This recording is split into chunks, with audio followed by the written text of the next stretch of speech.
মোস্তফা সারোয়ার ফারুকীর ধারাবাহিক নাটক ৪২০ ছিল টপ লেভেলের একটি। বিভিন্ন পলিটিক্যাল ইস্যু এই ধারাবাহিক নাটকটিতে তুলে ধরেছিলেন তিনি। এই ৪২০-এর সিকুয়েল হচ্ছে ৮৪০। এই গল্পেও রাজনীতির মার প্যাচ উঠে এসেছে। চলুন আর কথা না বাড়িয়ে শুরু করা যাক আজকের এক্সপ্লেইনড। ফুলমনির হাটের পর দুবারের মেয়র ডাবলু। দুবারেই বিপুল ভোটে জয়লাভ করেছে সে, কিন্তু তৃতীয়বারের ভোটের আগে সে বিপদে। বিপদটা প্রতিপক্ষ কাজীকে নিয়ে নয়, বিপদটা ফেসবুক পোস্টের হাহা রিয়াক্ট নিয়ে। ডাবলুকে নিয়ে যে পোস্ট দেয় সেই পোস্টে প্রচুর হাহা রিয়াক্ট পড়ে। এইটা নিয়ে অনেক চিন্তিত ডাবলু। এই জন্য তার সাঙ্গপাঙ্গ নিয়ে একটা মিটিংয়ে বসে। সেই মিটিংয়ের কথাবার্তা নাদিম নামের এক ডাবলুর চেলা বিপক্ষ দলের চেলাকে ফাঁস করে দেয়, যা পুলিশ ফোন ট্র্যাকের মাধ্যমে জেনে যায়। সাথে জেনে ফেলে ডাবলুও। তাই ডাবলু তার লোক জাকির সুজনদের নির্দেশ দেয় নাদিমকে ভয় দেখাতে। তো তারা নাদিমের পিছু নিলে নাদিম চলে আসে ডাবলুর বাসায়। এরপর ডাবলুর স্ত্রীর পা ধরে ক্ষমা চাইতে থাকে। এতে ক্ষমা করে দেয় ডাবলু, কিন্তু ডাবলুর লোকেরা তাকে ক্ষমা করে না। তারা ঠিকই নাদিমকে মেরে হাসপাতালে পাঠায়। ব্যাপারটা বিপক্ষ দলের প্রধান কাজী জেনে গেলে তার এক লোক হাসপাতালে পাঠিয়ে সহমর্মিতা জানায়। সেই দিন রাতেই মারা যায় নাদিম। ডাবলু তার সাঙ্গপাঙ্গদের নির্দেশ দেয় নাদিমের লাশ হাসপাতাল থেকে যেন আগে তার বাসায় নিয়ে আসে, কারণ সে মিডিয়ার সামনে কান্নাকাটি করে স্যাম্পেথি নেবে। ডাবলুর কথা অনুযায়ী সেইটাই করে সাঙ্গপাঙ্গ। এরপর নাদিমের লাশের পাশে প্রচুর কান্নার অভিনয় করে ডাবলু, আর মিডিয়ার সামনে জানায় এর সুষ্ঠু বিচার করতে হবে। মানে নিজে মেরে আবার নিজেই কর্মকাণ্ডকে অন্যদিকে ধাবিত করছে। যাই হোক, এই মার্ডার নিয়ে ডাবলুর লিডার নাখোশ হয় আর বলে নির্বাচনের আগে এই মার্ডারটা ঠিক হয়নি, ব্যাপারটা পিএম পর্যন্ত চলে গেছে। ডাবলু জানায় ব্যাপারটা আমি সামলাচ্ছি। তাই পরের দিন পুলিশ বন্ধু আর তার লোকেদের নিয়ে এক মিটিংয়ে বসে ডাবলু। সেখানে সেই মার্ডারকে ধামাচাপা দিতে সাঙ্গপাঙ্গদের নির্দেশ দেয় একটা হিন্দু পাড়ায় আগুন লাগানোর, আবার ১০ লাখ টাকার রিলিফও রেডি রাখতে বলে। আর সেই রিলিফ দিয়ে ডাবলু মার্ডারকে ডাইভার্ট করবে। পুলিশ বন্ধু জানায় হিন্দু পাড়ায় একবার আগুন লাগানো হয়েছে, তাই অন্য কিছু করতে হবে। আগুন লাগানোই সবকিছু সমাধান না। কথা অনুযায়ী ডাবলু এক বিখ্যাত সঙ্গীত শিল্পীকে নিজ এলাকায় গজল সঙ্গীত পরিবেশনার জন্য সাঙ্গদের পাঠায়, কিন্তু সেই সঙ্গীত শিল্পী রাজি হয় না। তাই ডাবলু একটা অন্য কর্মকাণ্ডে নেমে পড়ে। ফেসবুক লাইভে এসে নর্দমার আগাছা সে পরিষ্কার করতে থাকে, যাতে এলাকার সবার সামনে একটু ভালো হতে পারে। এর মধ্যেই তার অফিসে একজন লয়ার আসে। লয়ারটা এতদিন তার হয়েই বিপক্ষ দলকে নোটিশ দিয়ে আসছিল, কিন্তু এবার সে ডাবলুর বিরুদ্ধে দুদকের চিঠি নিয়ে এসেছে। তো লয়ার জানায় দুদক আপনার সম্পত্তির হিসাব চেয়েছে। যদি হিসাব ঠিকঠাক না দিতে পারেন তাহলে নির্বাচন করতে পারবেন না। রাতে হাঁটতে হাঁটতে ডাবলু তার বউকে বলে আমার সাথে এসব কি হচ্ছে? একে মার্ডার কেসে সমস্যা, এখন শুনছি পিএম জেলায় জেলার ডিসি রদবদল করছে, আবার দুদক থেকেও নোটিশ খেলাম। সারা দেশের ডিসির রদবদল চলমান থাকলে ফুলমনির হাটেও নতুন ডিসির আগমন ঘটে। নতুন ডিসি আসা মাত্রই ডাবলু তার লোকদের দিয়ে কিছু সামগ্রী পাঠায় ডিসির বাসায়, কিন্তু ডিসি তো অ্যাকসেপ্ট করে না। নতুন ডিসির গতিবিধি নিয়ে চিন্তায় পড়ে যায় ডাবলু। তাই তার কাছের লোক জাকিরকে গতিবিধি জানার নির্দেশ দেয়। নিজেদের লোক সুজনকেও চোখে চোখে রাখতে বলে, কারণ সুজন একটু উচ্চবিলাসী, যে কোনো মুহূর্তে পাল্টি খেতে পারে। জাকির জানায় ঠিক আছে। পরের দিন সুজন ডাবলুর বাসায় আসলে ডাবলু তাকে উল্টো জাকিরকে চোখে চোখে রাখার নির্দেশ দেয়। এতে বোঝা যায় ডাবলু তার কাছের দুই লোককে নিয়েই চিন্তিত, তাই দুজনের পেছনে দুজনকে লাগিয়ে দিয়েছে। এরপর দেখা যায় এক দালালকে, যে আসে ডাবলুর অফিসে। আর সে দুবাইয়ের জমি জমা নিয়ে কথা বলে। তখন ডাবলু তার মোবাইলটা কিছুটা দূরে রাখে। তখন দালাল জিজ্ঞেস করে আপনি তাহলে সত্যি সবার ফোনে কথা শোনার অ্যাপ ইনস্টল দিয়ে রেখেছেন? ডাবলু জানায় এতে খারাপ কি, আমারটাতেও কেউ রাখতে পারে, তাই দূরে রেখেছি। বাপেরও বাপ থাকে। এরপর দুজনের দুবাইয়ের আলাপচারিতায় জানা যায় ডাবলু সাহেব টাকা পাচার করে একের পর এক দুবাই ফ্ল্যাট কিনছে। এই বিষয়টা আমাদের কাছে নতুন না। আমাদের দেশের টাকাও এভাবে বিদেশে পাচার করা হয়, আর তা আমাদের অজানা নয়। তো ডাবলু যে তার সাম্রাজ্য বিদেশে গড়ছে তা নিয়ে নাখোশ তার বউ। তখন ডাবলু ব্যাপারটা তার বউকে বুঝিয়ে বলে দেশের যে অবস্থা, যে কোনো মুহূর্তে বাইরে যেতে হতে পারে, তাই এসব করছি। পরের দিন নির্বাচন নিয়ে আলাপচারিতায় সবাই ডিসির সাথে মিটিংয়ে বসে। সেখানে ডাবলু তার লোকজনদের প্রার্থী হিসেবে নিয়ে যায়। তাই আলোচনা সভায় বিপক্ষ দলের ছাত্রনেতা বলে ওঠে কার বিরুদ্ধে আর প্রার্থী হইব, সব তো ডাবলুর লোক। ডাবলু সবাইকে সেজে নিয়ে এসেছে। এতে অবজেকশন দিতে থাকে ডাবলুর লোকজন। বিপক্ষ ছাত্রনেতা আরও বলে ডাবলু সাহেব সবার ফোনে নগর সেবা নামে এক অ্যাপ ইনস্টল করে দিয়েছে। এতে আমাদের কথাগুলো শুনে নির্যাতন করে। আমাদের কোনো বাক স্বাধীনতা নেই, কথাগুলো ভালোভাবে নেয় না ডাবলু। তাই মিটিং শেষ করে ওই ছাত্র নেতাকে শাসাতে থাকে ডাবলু। তো ওই ছাত্র নেতা সুমন তার গার্লফ্রেন্ড নিয়ে এক বাসায় ডেটে গেলে সেখানে ডাবলুর ফাঁদে পড়ে। ফাঁদটা পাতে ওই দালালে। তারপর সে রুম ডেটের ভিডিও ডাবলুর হাতে তুলে দেয়। সেই ভিডিও দিয়ে ডাবলু ব্ল্যাকমেইল করে সুমনকে। ছাত্রনেতা সুমনও চুপচাপ হয়ে শুধু সেদিন ডাবলুর কথা শোনে। তারপর রাতে বিষয়টা তার গার্লফ্রেন্ডকে সে জানায়। নির্বাচনের আগে ডাবলুর কাছে বেশ ভালোভাবে ফেঁসে যায় ছাত্রনেতা সুমন। তারপরেও সে দমে যায় না। তাই ডাবলুর কাছে গিয়ে বলে আসে, আপনি ইন্টারনেটে ভিডিও ছেড়ে দেন, কোনো যায় আসে না আমার। ব্যাপারটা ভালোভাবে দেখে না সুমনের গার্লফ্রেন্ড।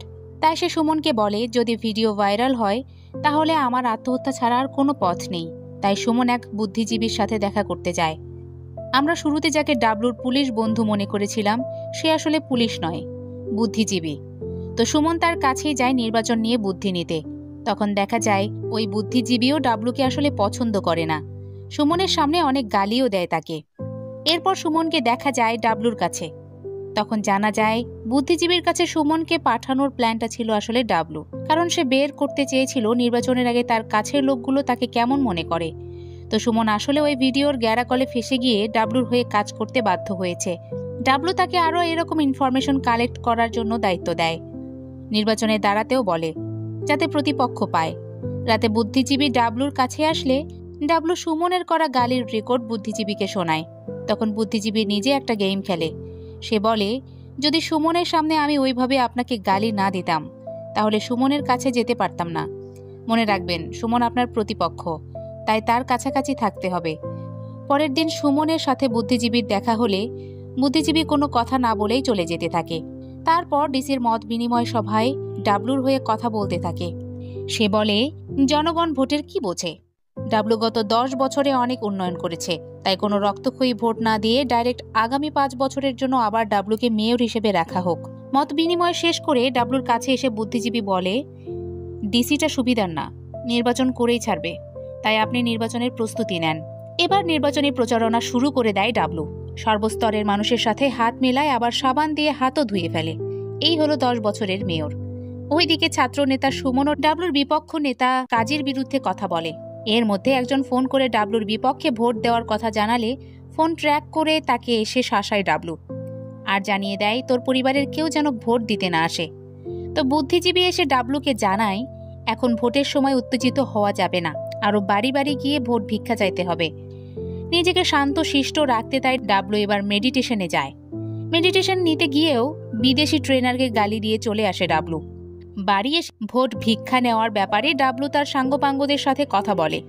সে বলে, আমি কখনো ভোট ভিক্ষা চাইনি, তাই পারবো না। এরপর বুদ্ধিজীবীকে ডেকে এনে বলতে থাকে, আমি মানুষের কল্যাণের জন্য ভোট চাইতে পারবো না, তাই সিদ্ধান্ত নিয়েছি ভোটে দাঁড়াবো না। কানাডা চলে যাব আর সেখানে জীবনযাপন করব। ডাবলু ভোটে না দাঁড়ানোর কথা শুনে তার এক কর্মী মিটিং থেকে বের হয়ে এসে ফাঁকা গুলি চালাতে থাকে।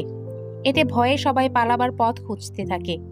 এরপর ওই কর্মীকে ধরে নিয়ে আসে সুজন, আর জানায় সে ভয়ে এ কাজ করেছে, কারণ আপনি যদি ভোটে না দাঁড়ান তাহলে কাজী মেয়র হয়ে যাবে, তখন কাজের লোকজন আমাদের পিষে মারবে, তাই আপনাকে ভোটে দাঁড়াতেই হবে। কথাগুলো শুনে ভোটে দাঁড়াতে রাজি হয় ডাবলু, আর ওই কর্মীকে এসব কর্মকাণ্ডের জন্য চড় মারতে বলে। ডাবলুর কথা অনুযায়ী চড় মারে সুজন।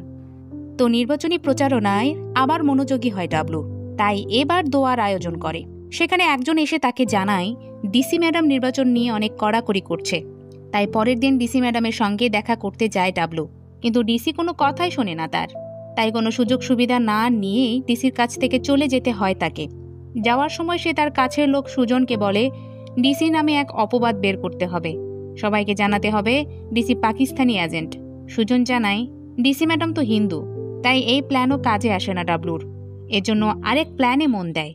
রাতে ডাবলু তার বাসাতে দাওয়াত দেয় ডিসি ম্যাডামের হাজব্যান্ডকে, আর জানায় সে যেন হেল্প করে। হেল্প করতে রাজি হয় ডিসির হাজব্যান্ড।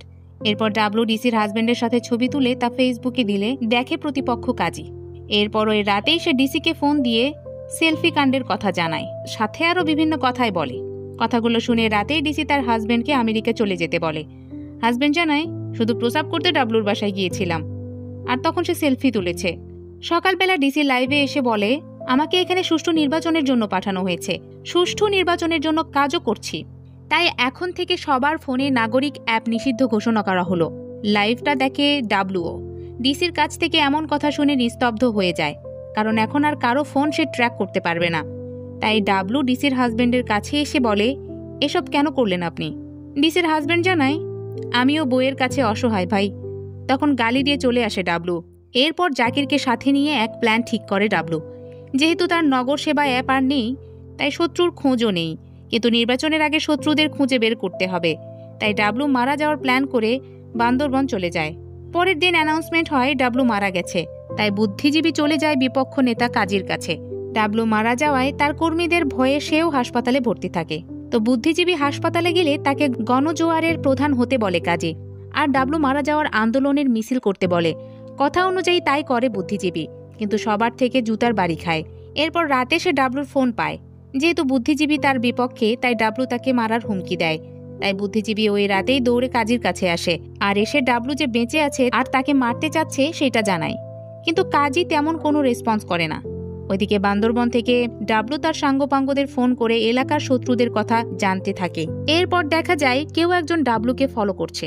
একসময় সে ডাবলুকে গুলি করে বসে। তখন ডাবলুর স্ত্রী লাইভে এসে জানায় ডাবলুর মৃত্যুটা মিথ্যা ছিল, সে আসলে গুলিতে আহত হয়েছে। এতে বোঝা যায় গুলি খেয়েও মারা যায়নি ডাবলু। তো ওই কাশেম দালাল ডাবলুর ওয়াইফকে ফোন করে বলে এইটা জাকিরের কাজ, ডাবলু সাহেব জাকিরকে সাথে নিয়ে এই প্ল্যান করেছে।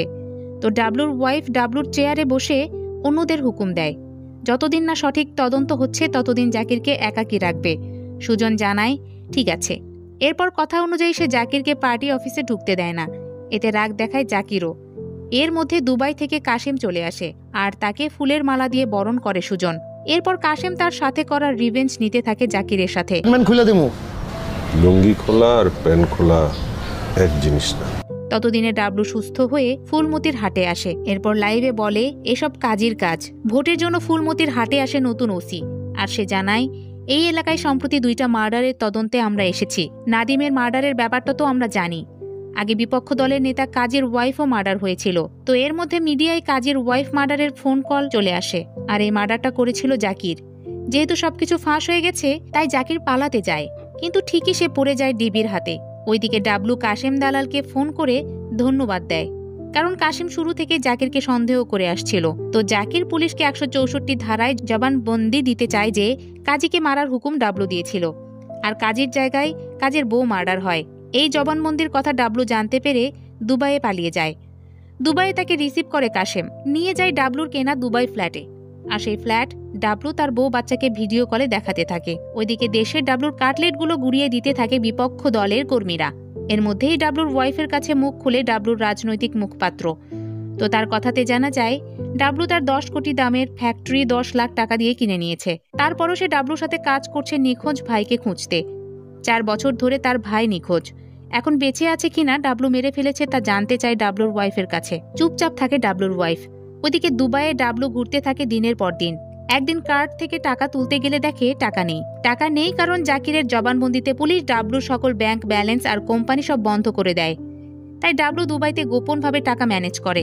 তখন তার পরিচয় হয় অন্য এক রাজনীতিবিদের সাথে, আর সেও ডাবলুর মতো। তো সেই লোকটি ডাবলুকে জানায় আপনাকে তো ইন্টারপোল খুঁজছে, ফেসবুকে ছবি দেখলাম, তাই নিজেকে গোপন করেন। নিজেকে গোপন করতে ডাবলু তার বাসায় চলে যায়।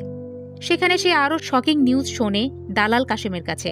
কাশেম তাকে বলে আপনি দুবাইয়ে ফ্ল্যাট কেনার জন্য যে টাকাগুলো দিয়েছিলেন, সেই টাকা দিয়ে আপনার নামে ফ্ল্যাট কিনি নাই, আমার নামে কিনেছি। এখানে আপনার কিছু নেই, থাকতে যে দিয়েছি তা ভাগ্য।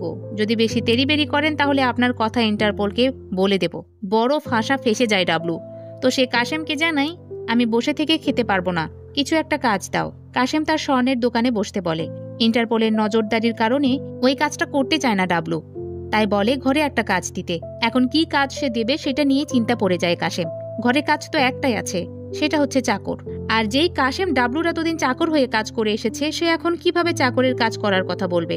তো কাশেম জানায় আপনার ওই ড্রেসে এখনো মেয়র লাগে, তাই কাজ করার কথা বলতে পারবো না। কথাটা শুনে কাপড় খুলতে থাকে ডাবলু, আর বউকে ফোন করে বলে আমাকে চট্টগ্রামে মনে হয় কাশেম গুলি করিয়েছে, তাই এটার ব্যাপারে একটু ভালো করে খোঁজ খবর নাও। কয়েকদিন পর বউ ফোন করে তার দুঃখের কথা জানায়। সে বলে ডাবলু যাকে এতদিন অনেক টাকা দিয়ে এসেছে, তার কাছে 50,000 টাকা চাইতে গিয়েছিল সে, কিন্তু দিয়েছে মাত্র 5,000। কথাগুলো শুনে ভীষণ কষ্ট পায় ডাবলু, তাই কেয়ারটেকারকে ফোন করে নিজের সম্পর্কে ভালো কিছু শোনে। সেই সাথে শেষ হয় 840 সিরিজ। রাজনীতির মাঠটা বড্ড জটিল। এই মাঠ কখন কার দখলে থাকবে কেউ জানে না। জানলে কি আর এত পাওয়ারফুল ডাবলু রাজ এই অবস্থা হয়? আমাদের দেশের রাজনৈতিক প্রেক্ষাপট অনুযায়ী কাজটা ভালো ছিল, কিন্তু মোস্তফা সরোয়ার ফারুকীর কাজগুলোতে এক্সপেকটেশন একটু বেশি থাকে। সেই হিসেবে এই কাজটি তেমন এক্সপেকটেশন পূরণ করতে পারেনি। আবার 420-এর সিকুয়েল অনুযায়ী তেমন একটা নজর কেড়ে নিতে পারেনি। হয়তো 840-এরও সিকুয়েল আসবে। এখন দেখার বিষয় সেটা কেমন হয়। 840 আপনাদের কেমন লাগলো তা জানাতে পারেন কমেন্ট বক্সে। এতক্ষণ ফিল্মি বিটসের সাথে থাকার জন্য ধন্যবাদ।